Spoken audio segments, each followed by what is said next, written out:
बताओ, मतलब प्रधानमंत्री मोदी होके आरएसएस का नाम कैसे ले लिया। अभी आप पीछे जिन महोदय को देख रहे हैं, ये राजद के प्रवक्ता हैं और इन्होंने कह दिया आरएसएस का आज़ादी की लड़ाई में कोई योगदान नहीं था।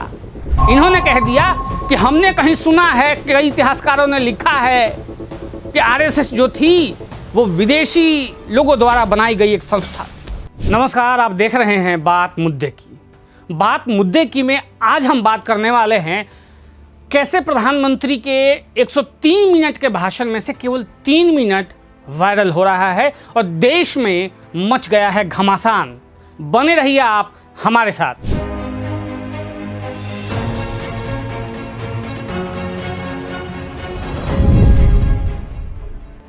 बात मुद्दे की में जैसा कि मैंने कहा कि आज हम बात करने वाले हैं प्रधानमंत्री के भाषण के छोटे से एक हिस्से का।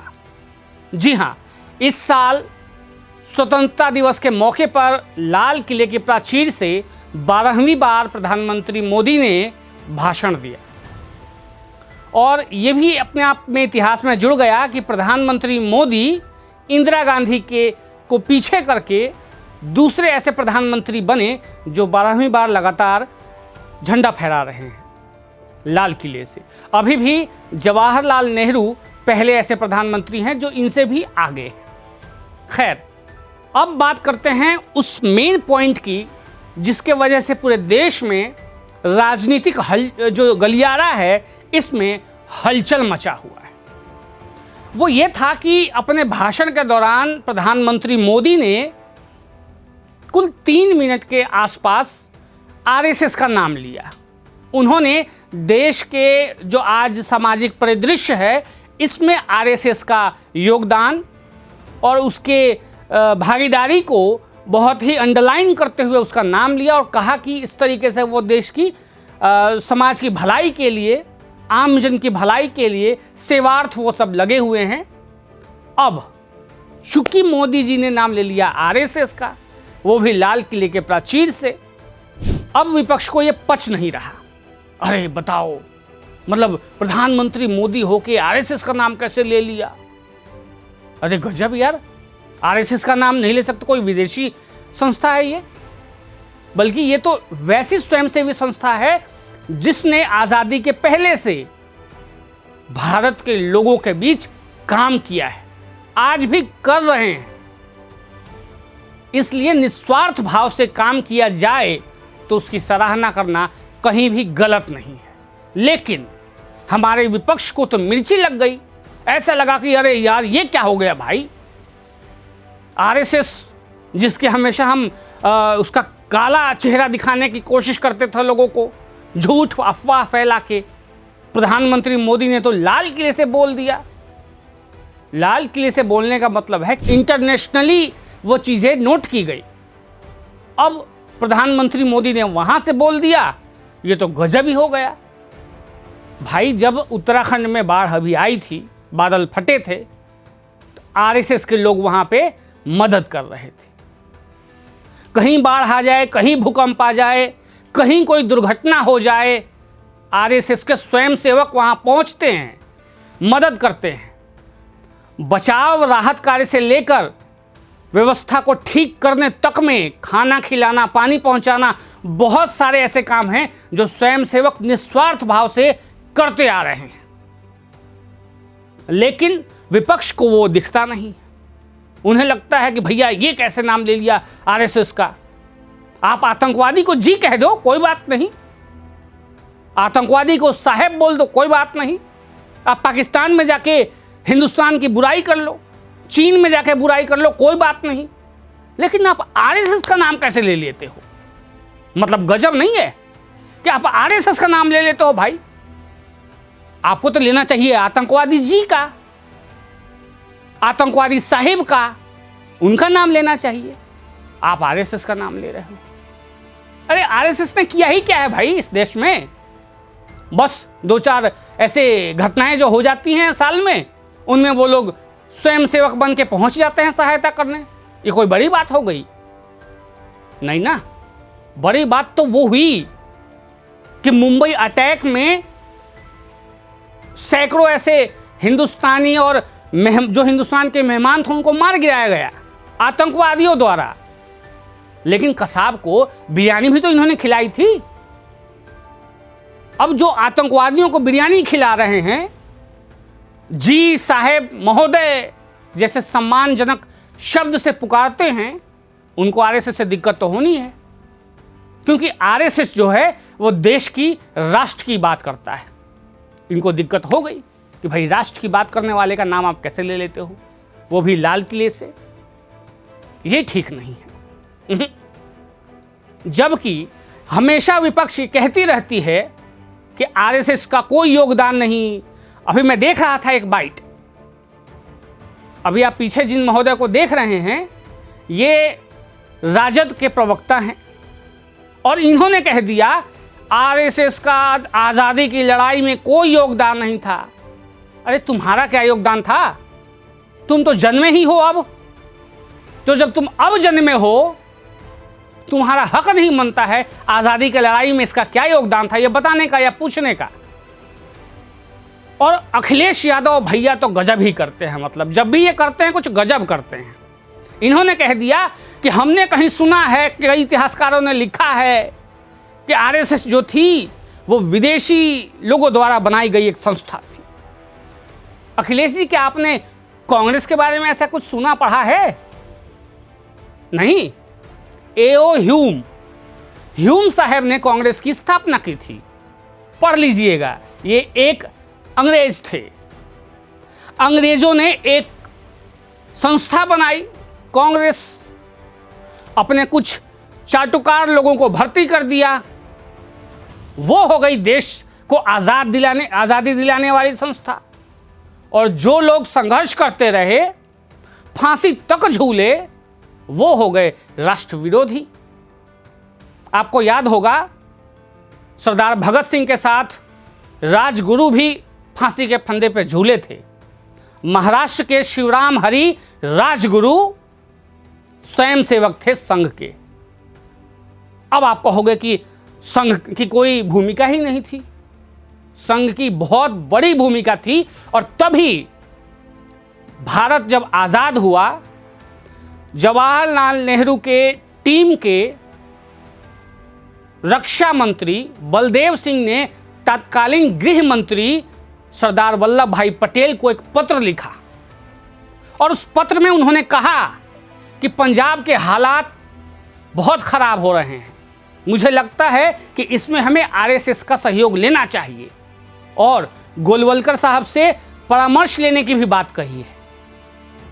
अब आप सोचिए, जब जिस सरकार की चल रही है उस सरकार के रक्षा मंत्री, गृह मंत्री को यह पत्र लिखते हैं कि फलां जगह स्थिति खराब है, हमको आरएसएस से मदद लेनी चाहिए।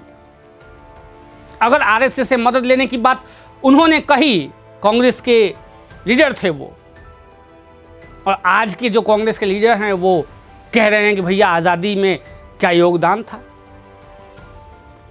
आपको याद हो कि जिस तरीके से भारत के आसपास द्वीप समूह हैं, उन सबको भारत में विलय कराने में आरएसएस का कितना योगदान था। तो इन सब चीज़ों को आप नकार नहीं सकते। और अगर इन्हीं चीज़ों को ध्यान में रख के प्रधानमंत्री मोदी ने लाल किले से कह दी तो कौन सी बड़ी बात हो गई। विपक्ष जो है वो हल्ला काटे जा रहा है, जबकि ये एक राष्ट्रीय आयोजन था लाल किले से प्रधानमंत्री मोदी का झंडा फहराना, और उस आयोजन में कांग्रेस के लोग नहीं पहुंचे, बायकॉट कर दिया एक तरीके से। आप राष्ट्रीय आयोजन में नहीं पहुंच रहे, आप इंदिरा भवन में झंडा फहरा रहे हैं। आपके दिमाग में आज भी India is Indira, Indira is India बसा हुआ है, घुसा हुआ है, इसलिए आपको उसके अलावा कुछ और सुनाई नहीं देता, और अगर कोई बोल दे तो अच्छा नहीं लगता। तो मैं ये कहना चाहूँगा कि ये भारत देश जो है उसमें केवल, तो ऐसा भी नहीं है कि कांग्रेस का कोई हाथ नहीं था, कोई योगदान नहीं था, लेकिन केवल कांग्रेस का ही योगदान था ऐसा भी नहीं है। सबने मिलकर लड़ाई लड़ी। हाँ, ये ज़रूर है, इतिहास के पन्नों में ये सच छिपा हुआ है कि किस तरीके से कांग्रेस का गठन जो है वो अंग्रेजों द्वारा किया गया, किस हित के और किस चीज को ध्यान में रख के किया गया, यह भी दुनिया जानती है। और आरएसएस की स्थापना क्यों हुई, यह भी सब जानते हैं। तो दोनों की तुलना बिल्कुल नहीं हो सकती। कांग्रेस के नेता नजरबंद किए जाते थे, पूरी वीआईपी सुविधा मिलती थी, और लॉर्ड माउंटबेटन की पत्नी के साथ बहुत ज़बरदस्त तस्वीरें उनकी वायरल होती रहती हैं हर साल पे, समय समय पे। ये थे कांग्रेस के नेता, देश के लिए लड़ाई लड़ रहे थे। और एक वो लोग थे जो फांसी के फंदे पे झूल रहे थे, वो लोग थे जो पार्क में अपनी प्रतिज्ञा को निभाने के लिए गोली मार रहे थे, वो लोग थे अंग्रेज़ों के खिलाफ आज़ादी के लिए एक मशाल जला रहे थे, एक वो लोग थे। काला पानी की सजा काट रहा था कोई आदमी, वो था। वो सब बेकार थे। एक ऐसे थे जो देश से लेकर विदेश तक घूम रहे थे कि किस तरीके से लोगों को एकजुट किया जाए और अंग्रेजों को भगाया जाए। नेताजी सुभाष चंद्र बोस, सब बेकार थे। कांग्रेसियों के हिसाब से सब बेकार थे। केवल कांग्रेस का ही इतना बड़ा योगदान था देश की आज़ादी में, बाकी किसी का कोई योगदान नहीं था। और अगर आप उनका नाम ले लेते हैं तो इनको मिर्ची लग जाती है, अरे यार हमारे हिस्से का नाम इन लोगों ने कैसे ले लिया, ये तो हमें इसका क्रेडिट मिलना चाहिए, क्योंकि हमने साइन करके जो काम किया था उसका क्रेडिट हमें मिले। अंग्रेज़ हमें सौंप के गए कि भैया लो, अब हम जा रहे हैं, तुम हमारे प्रतिनिधि बन के देश को संभालो, तो हमें मिलनी चाहिए। लेकिन कोई आरएसएस का नाम न ले ले, कोई किसी और संस्था का नाम न ले ले, भगत सिंह का नाम न ले ले, कोई सुभाष चंद्र बोस का नाम न ले ले। ये नाम ले लोगे तो ठीक नहीं है। कांग्रेस का नाम लो, बोलो भैया जवाहरलाल नेहरू ने जेल में बैठ के बड़े मुश्किलों से समय काटे, किताब मैगजीन पढ़ते हुए, अच्छे अच्छे व्यंजन खाते हुए, कपड़े कहाँ कहाँ से धुलवाते हुए, सब इतनी मुश्किलों से बेचारे जेल में रहे, जेल काटा उन्होंने। और बताओ, एक बंदा जो काला पानी में मजे काट रहा था, उस बंदे को आप क्रांतिकारी बता देते हो, और नेहरू जी को आप कहते हो कि यार ये तो मजे काट रहे थे, ये तो वो कर रहे थे।